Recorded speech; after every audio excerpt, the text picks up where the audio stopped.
Driving can be stressful, especially when encountering reckless, negligent, or inconsiderate drivers.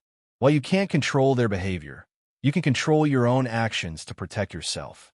The key is to practice defensive driving, stay calm, and avoid engaging with aggressive drivers. Types of idiotic driving behavior. Aggressive driving, speeding, weaving through traffic, tailgating, blocking other cars, and running red lights. Distracted driving, using a phone, eating, grooming, or adjusting the radio. Texting while driving is particularly dangerous and is a leading cause of accidents. Impaired driving, operating a vehicle under the influence of drugs or alcohol, which severely impacts judgment and reaction time. Inconsiderate habits, failing to signal lane changes, not yielding the right of way, or driving too slowly in a passing lane. How to deal with bad drivers. Stay calm. Take deep breaths and avoid personalizing the situation. The other driver is likely not thinking about their impact on you. Don't engage. Do not make eye contact, gesture, or shout at another driver. This will only escalate the situation and can increase the risk of a road rage incident. Create space. Give aggressive or erratic drivers plenty of room. Change lanes, or, if necessary, pull over to let them pass. Assume the other driver will make a mistake. Defensive driving means anticipating that other people on the road will do something wrong. Be vigilant and have an escape route planned. Report dangerous drivers. If a driver's behavior is seriously reckless or poses an immediate threat to others, call the police.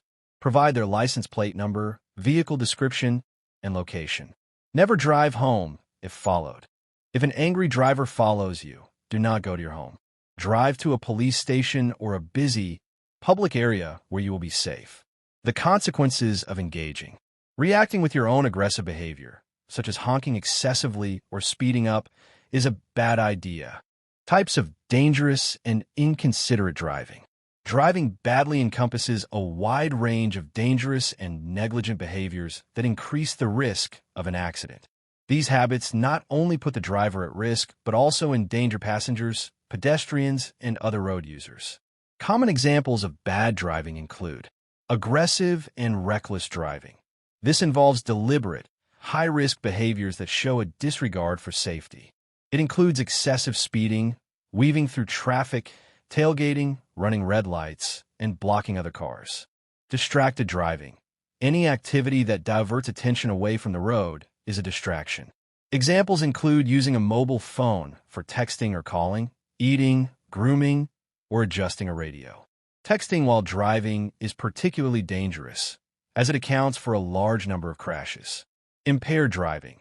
This involves operating a vehicle under the influence of alcohol or drugs, which severely impairs a driver's judgment, coordination, and reaction time.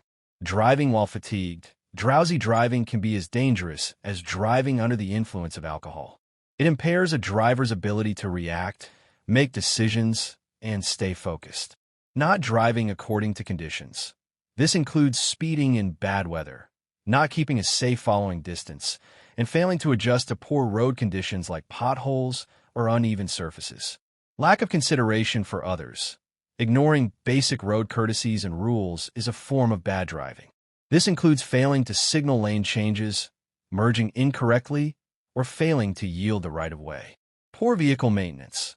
Driving a vehicle that is not roadworthy, with worn tires or faulty brakes, is dangerous and illegal in South Africa. How to manage bad driving. While you can't control other drivers, you can protect yourself by practicing defensive driving. Strategies for dealing with other drivers. Stay calm. Don't take another driver's bad behavior personally. Avoid escalating the situation with gestures. Driving with a mental illness is a complex issue, as a person's fitness to drive depends on the specific condition, its severity, and how well is managed. In South Africa, suffering from a mental illness does not automatically disqualify you from driving, but certain conditions that impair safe driving are taken very seriously. The primary concern is public safety. Legal considerations in South Africa. The National Road Traffic Act specifies grounds for disqualification from holding a driver's license.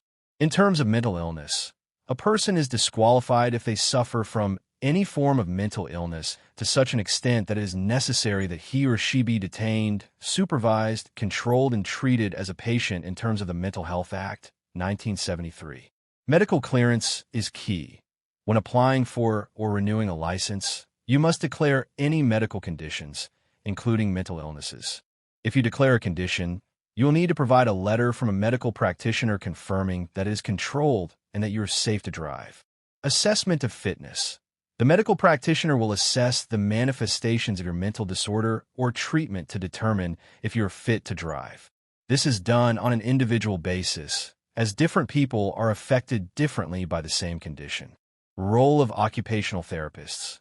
In cases where a condition is severe or complex, an occupational therapist with specialized training in driver assessment may be brought in to conduct an evaluation of functional fitness. How specific mental health conditions can affect driving. Certain symptoms of mental health disorders can impair the skills required for safe driving. This can include perceptual and information processing issues, impairment in the ability to see, hear, or comprehend the driving environment. For example, hallucinations or excessive preoccupation can be dangerous. Impaired judgment and concentration. Conditions like an acute psychotic episode or a manic. Road rage is defined as uncontrolled anger and aggression that results in violence or threatened violence on the road. While often used interchangeably with aggressive driving, road rage is a more severe criminal offense. A road rage incident can involve an angry driver intentionally injuring or killing another motorist, passenger, or pedestrian. Road rage versus aggressive driving. Aggressive driving is a traffic offense involving reckless disregard for safety, like speeding, tailgating, and making abrupt lane changes. Road rage is an escalation of aggressive driving into a violent, intentional, and criminal act, such as physically assaulting another driver or forcing them off the road. Factors contributing to road rage. Road rage is not a recognized psychiatric illness, but behaviors associated with it can be linked to other mental health factors like intermittent explosive disorder, IED. Research suggests it is a social problem influenced by several factors. External triggers, traffic congestion, stressful life events, running late, and the feeling of anonymity inside a car are common catalysts for aggressive behavior. Displaced anger. A person who is generally short-tempered or dealing with high levels of stress from work or home life may take out their frustrations on other drivers. Substance abuse. Alcohol and drug use, including certain prescription medications, can intensify moods and impair judgment, making a driver more prone to aggression. Enforcer mindset. Some individuals feel they have the right to punish other drivers for perceived mistakes or slights, leading to a tit-for-tat escalation of aggression. The danger of engaging with road rage. The anonymity of being in a vehicle can make people feel unaccountable for their actions, leading to dangerous confrontations. Engaging with an enraged driver can have fatal consequences. A simple hand gesture can be misinterpreted as a threat or a challenge, fueling a dangerous reaction.